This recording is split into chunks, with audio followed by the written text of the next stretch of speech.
Awesome. Well, I'm gonna back away and let you take it from here, but look forward to chatting with you at the end. All right, cool. All right, so this cam, my name's Wade Wells. So I'm just going to show you how to map your network to the Mitre attack framework. Um, the key goals here I was trying to really do was use the Mitre attack framework for a little bit more blue team rather than red team. What I've always noticed is it's always when I first saw Mitre, it was very red. So my main goal was how do I use it for just blue or a little bit purple here and there, which you'll see. So my talk covers, let's see, got a little bit of GIFs running around. My talk covers three open source tools, which are the Attack Navigator, DeTT&CT, and the Atomic Red Team. All three are open source and free and on GitHub. Super easy to set up, and almost two of them use the same language for programmatically, which is really easy. So my big thing was to tell you the story. My boss gave me the goal of figuring out what can we detect and how do we keep track of what we can detect, which turns out to be a much bigger question than what I originally thought it was. I thought it was going to be easy and blow through it. It wasn't. Um, with answering those, I also wanted to try to figure out what framework I was going to use, which you can see I used Mitre attack. Then also, can I tie threat intel into there too, which is another second part of my job. So just to go over the Mitre attack for basic outline, right? It's based off the Lockheed Martin cyber kill chain. Pretty simple. Go across, not anything too crazy, right? So everyone knows how it works. There's techniques and tactics, right? So there's 11 tactics and around 245 techniques in the enterprise Mitre attack framework, right? So those 11 tactics are right there on the frame. And just to give you a quick reference on what the Mitre attack looks like completely, this is what it looks like, right? So I originally chose Mitre attack just because the language is all there. Everything's pretty decent. You can always find information on it. All the security tools right now are all have alerting already based on it. So it felt like a huge head start for me to use this. And So, it fits so beautifully in a slide. right? I know. Oh my God. You should, I'll tell you horror stories at the end of this. All right. um, so, so this is the original attack framework with the 11 tactics up top and then going down is the techniques. So my first thing was how am I going to display what I'm detecting out of this, right? And I really struggled with that right off the bat. And so I made Confluence pages, which I soon found was not scalable whatsoever. So for each tactic, I made a Confluence page. And then in that page, I put the techniques. So one tactic has about 50 techniques. So me writing all that out by hand was horrible. So if you drop down, here is just an example of what I was writing there. Originally, I was trying to throw Sigma, if you know what that is. If you don't worry about it. It's just like a basic alerting platform. It's an alerting language that can transform to multiple tools. I was using that in here and tracking it all, giving a little bit of information. My key goal was to make it so that anybody could go in here, read it, understand where the alert was, what the alert is doing, and then also I thought it would be good for just cross team, just so anyone in the team can go look. And then if we hired anybody new on, they could easily understand this and then have a link out to that Mitre attack technique or tactic and really understand what this alert is looking for and what it's doing and maybe how to go about triaging it better. Yeah. So my first big aha moment was fighting the Mitre attack navigator. So the Mitre attack navigator runs in an iframe in your browser. It consumes these JSON files that display information on that big old Mitre attack you saw earlier. You can run it yourself, or you can use Mitre's version of it, which is super simple, but it depends if do you want to upload your data to that type, up your data to it, which shouldn't be too bad because it's running in your browser, but that's a bit big up to you. So this is what it looks like. I definitely scrunched it down just so you can view it more, right? This is just TTPs of a known APT. So you can see that it's using it more as a threat intel model rather than a blue team, right? What tactics do the Zerg use and what are they known for? So the nice thing is if you hover over these tactics, you can right click on it and then go view it in Mitre's website, which is super nice. And then also that gives you a little bit more information. And then if you could have multiple APTs on there, like this, you can then compare and contrast the two APTs together. So there's the Zerg and the Protoss. What Zerg's red, Protoss is blue, and yellow is both, right? And you could hover your mouse over there, and it'll tell you, hey, they use this. Sometimes you can also use that information to put the software they're using in there. The great thing about Mitre as well is they carry a repository of known APTs and their TTPs. So you can start off, what I did is I started off there, read what Mitre had, read all their reports, and then fine-tuned it with my own threat intelligence on the back end, which definitely helped a lot more. Added a couple more TTPs, maybe got rid of some old ones. But then again, you also have to remember threat intelligence is always like up in the air and never take it for granted type of thing. So after seeing this attack viewer, I really realized that I wanted to use this in order to track what I was detecting. So it just takes JSON files. I started editing the JSON files myself and uploading them to this to see stuff. And I quickly realized like I could write something to do this. After realizing I'm not a good programmer, I started looking up to see if somebody else wrote something to do this. And I found this awesome tool called DeTT&CT, right? So DeTT&CT helps you map your tools, your logging, and your detection, and upload it to that MITRE ATT&CK Navigator. So it runs in Python 3. It takes simple YAML files to edit, and all of it's automated. There's a script, there's a backend, not a backend, I'm sorry. There's a Python script to help you go through it, and it's not too crazy, but sometimes it's a little daunting. So just to show how it works, on the upper right is just when you run the Python script, it gives you some information on how to do it.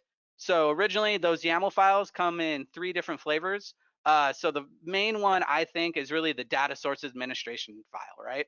So that file holds all the data sources that MITRE says you should be consuming or you should have in order to track the tactics and techniques that the attackers are using. So this quick example right here is just what is it? Let's see, process monitoring, right?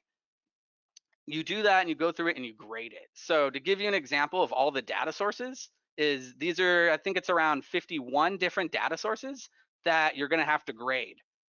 This is probably the hardest part of this whole thing, is grading these data sources and understanding the logs that either you're taking in or that you can go see, and then grading them on a 1 to 4 scale. So DeTT&CT already has some grading for you. So a 1 to 4, right? I really didn't use their grading, more of just for simplicity. I understood it, but you don't really need to read this. So here again is another really good example of process monitoring, right? So if you see, it says shows product, it shows is it available in analytics, and then there's device completeness, device field completeness, timeliness, retention, and consistency. So you'll add a 0 to 4 on there, and it comes out to a really pretty graph that looks something like this. So in the bottom right-hand corner is that legend. It'll show you pretty much the darker the grade, right, the better your data sources is. So here are all of our attacks and techniques, and here's all the logs that I'm taking in.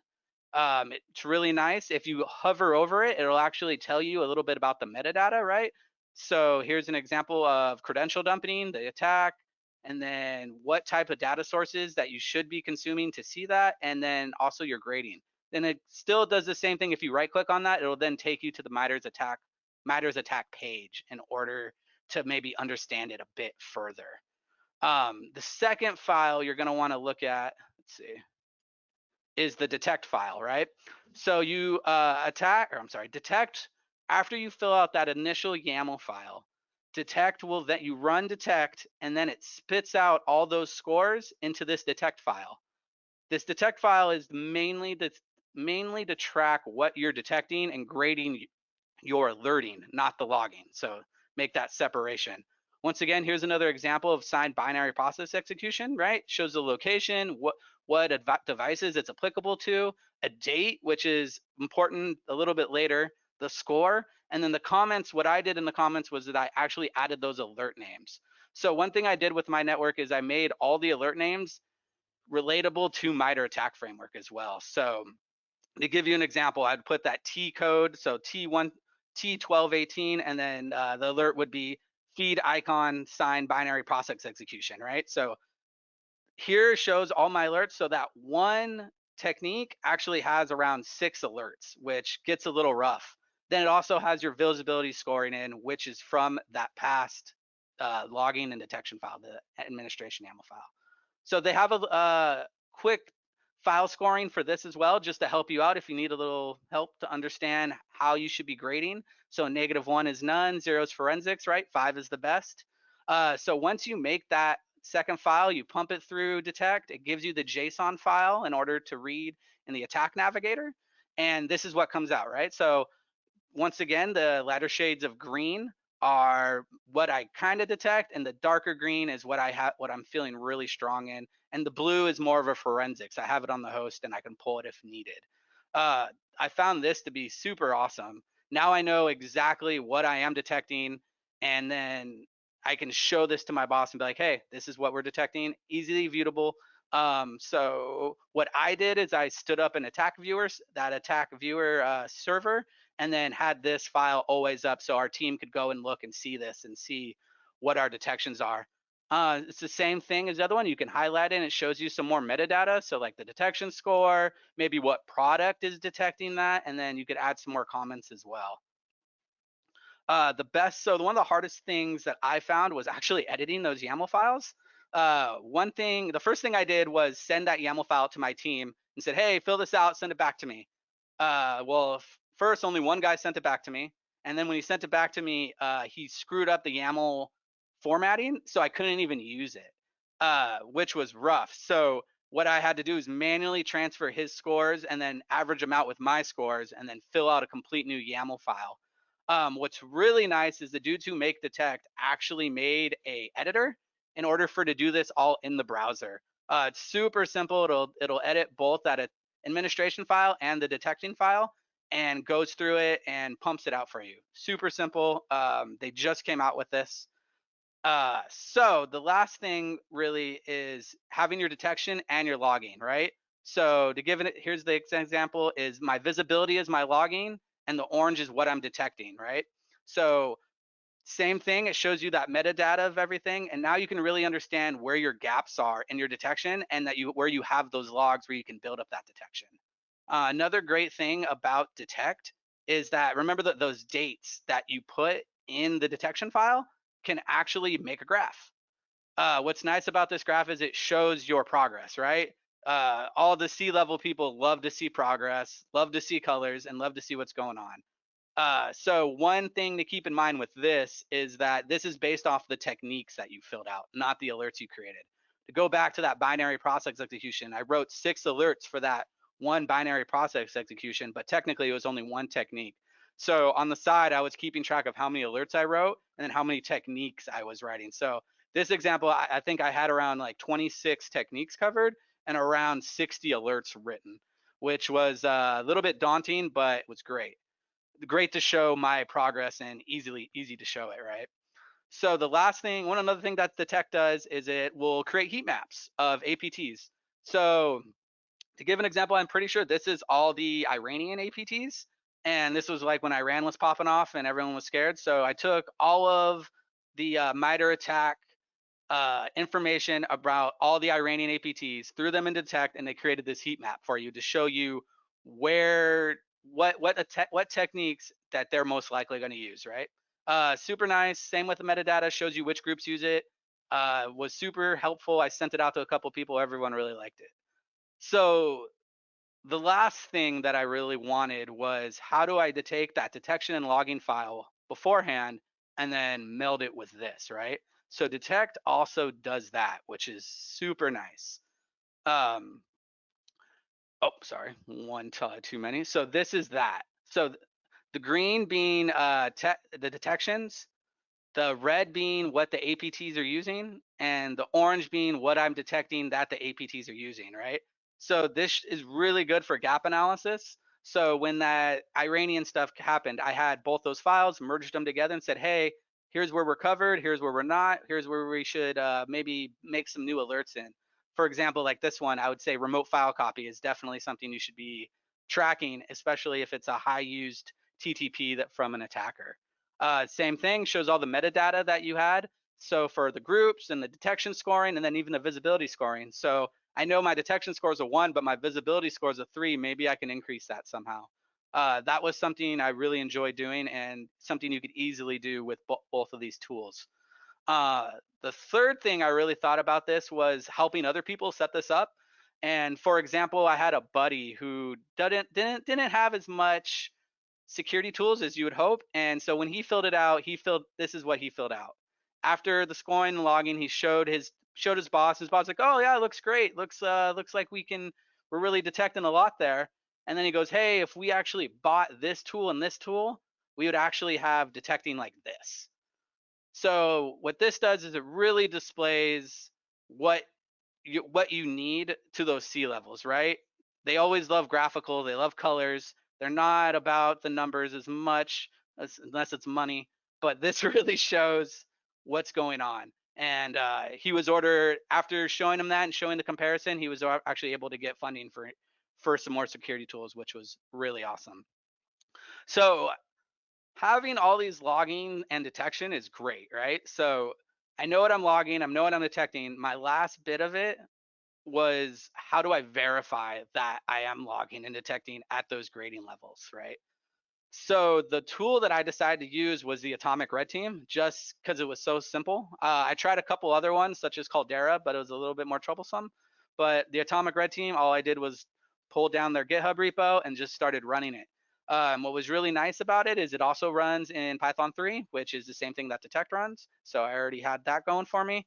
It does have a little bit of automation for me, a little bit of automation for you to run those tools. It's not hard to run, but I felt that running the actual attacks myself really showed me how the attack works, as well as creating those true positives in my detecting platforms. It worked out really well, and I just learned a lot from actually attacking and breaking stuff, which a little bit goes a little bit from what I normally do. Um, so to give you a little bit of an example, uh, they actually have a couple. They have two files, right? They have YAML files as well, which is the same thing as Detect uses, and you can go through and read it and understand how the attack works. And they actually have copy paste the commands, or they have automation in Python, Ruby, and PowerShell. So I was using the Python version, super simple. You just type in the code. So for example, the T1105, which is remote file copy, and it lists all the attacks that you have. What was super easy, you just give it a number and it attempts to run that attack. Sometimes you'll fall into some pitfalls, right? And it doesn't work and you have to figure out what it's going to do. But overall, it works really easily. I had a lot of fun doing it. After this, I started using it with their PowerShell module, which was even simpler, which also gave me a little bit more of an idea how I can automate it across my platform just using PowerShell module. Of course, you could use any other tools like this. There's a couple paid for ones out there, like Scythe, right? And I've never used any of the paid for tools, but I've just used this so much. It's so simple. Um, a couple of things I don't have a slide for was automation wise. Um, did, so editing that file was a little bit of a hassle all the time. So, and then uploading it to the attack framework. One thing I did for automation was I put it in GitHub and then I just made a box that what it does is it pulls down that YAML file from the administration and detection files from YAML, pulls it down, runs detect, and then throws it back up to attack. And that'll update once a day. A little bit more automation I was thinking about was actually going into your alerting platform, reading through your alert names, and then editing that detection file. This is some stuff I haven't really done yet, but I'm looking at doing it. And just because I haven't had the time, especially with all of this going on. And that's it for my talk. I'd like to say a big thanks to Mitre ATT&CK for releasing all their cool stuff. Detect, both Marcus and Ruben. If you guys ever use Detect, just shout them out. They made the tool, and it's phenomenal. I would highly suggest anyone using it. And Red Canary, also just awesome tools. And then that's it for me. If you have any questions, my Twitter handle is Wading Through Logs. You can just hit me up, or I'll be in the Discord all day today. This is super simple to set up. It takes around took me around a month, but if I can explain it, I got someone to set it up within 30 minutes. And the hardest thing is just setting up that, doing those logging file, those 2 YAML files. But once you have that, it's awesome and it works out well. Thank you. Wow. Detect. Who knew? Yeah, right? Who knew? That seems Not me. really useful. I mean, attacks always seem like this overwhelming, awful thing to fit on a slide. Truly, like that's how I've thought Yeah. about it. But a tool that brings it all together, makes it useful, allows you to collaborate with MITRE's information. I heard that in there somewhere. Yeah. So Um, a couple of things I didn't go for. Mitre actually has it has all that threat intel that you can already throw in there, but they mhm. also have a lot of cool stuff that where they grade tools and actually show you like, hey, here's Carbon Black, here's Falcon, and here's how they hold up to the Mitre attack framework. That was really cool that I found, and I didn't realize they did that. Nice. Yeah, But no, that is so cool. Seeing not only what you see, but where your analysis is weak hmm and the and then C-level aids to go and as comparing that well, to your threat intel, right? It's like right? it's like, how do I write a title for this? There's too much. Okay, so I live to break things, but go blue. Holy crap, that's awesome. Especially with the APT heat maps, Yeah. drawing those things into reality. The ability to communicate well to the people in charge helps everyone do their jobs better. And, Oh yeah. and the visualization, that's so cool.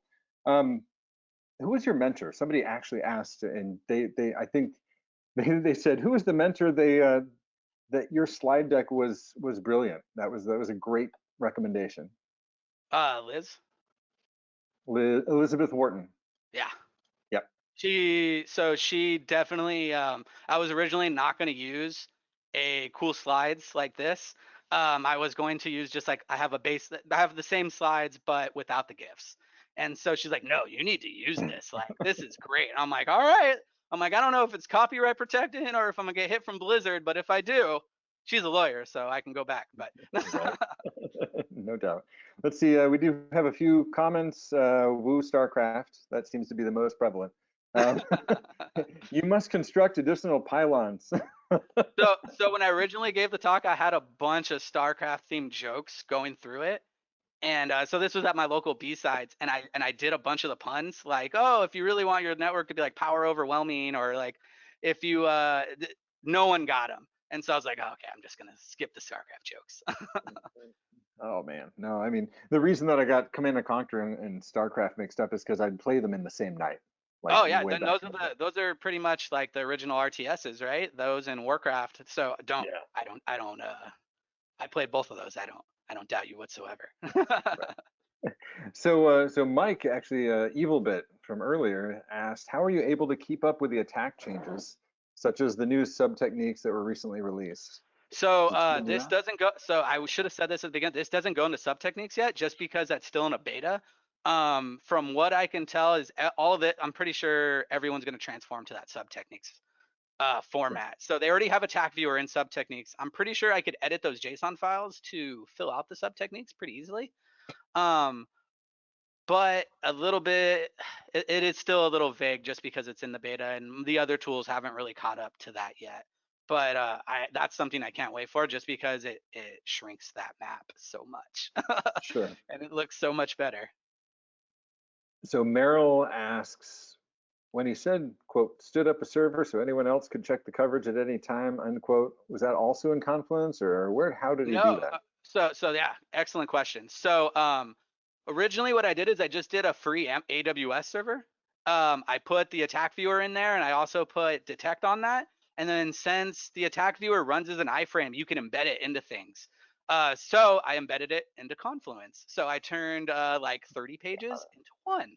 And you could just view that and you could actually manipulate it from there. There's actually a lot of control via the attack viewer that you can navigate, and you can also throw that threat intel from the attack viewer. Has an option just like, hey, show me this APT, and it'll just like, boop, there you go. Nice. Kevin Yeah. says, this is a great presentation, exclamation point. I've been using Mitre Attack internally for a bit, but I haven't examined Detect yet. Love it. Cool. Awesome. Jason himself, Jason Blanchard, the guy who he's like Yeah, he's yeah. like the guy behind the scenes all I know running this Jason. whole thing. Jason He's been Blanchard meaning to says email me. he says great presentation. Thank you. Um, He's been my he's been the person I've been looking up to, just reading all of his watching his YouTube videos and then his Twitch stream, and then trying to write my 20 blog posts before I release my website. I Dude, thank him Jason's a lot. awesome, isn't he? Yeah, Yeah, no yeah, doubt. super No awesome. doubt. And again, the very common, will these slides be posted anywhere online? So a very similar version to this, because this is the newest version, it's on my GitHub. It's just if you look up waiting through logs on GitHub, they're in my just talks, I think, folder. If you go through my GitHub, you're gonna find some stuff, but remember, don't use everything in there because I've also been studying deception technology.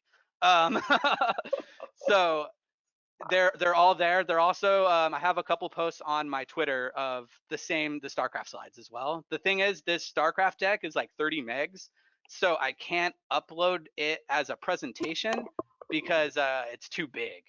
So it's just in a file format like pictures, PDF. All right, and don't click on links that you don't trust. Should they trust Yeah, the don't links click in on your links site? and don't use keys you don't trust. Let's just say that, all right?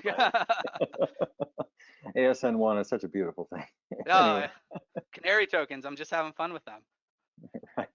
Well, great job, Wade. Really appreciate you. Appreciate you putting this together. And we will take a brief break. We'll start back up here in about 10 minutes, 5 to the hour, and get into the next speaker. Cool. Thank you. Thanks, everyone. I'm just going to exit out. So hopefully you take over everything. Sounds great. Thanks. Yeah, bye.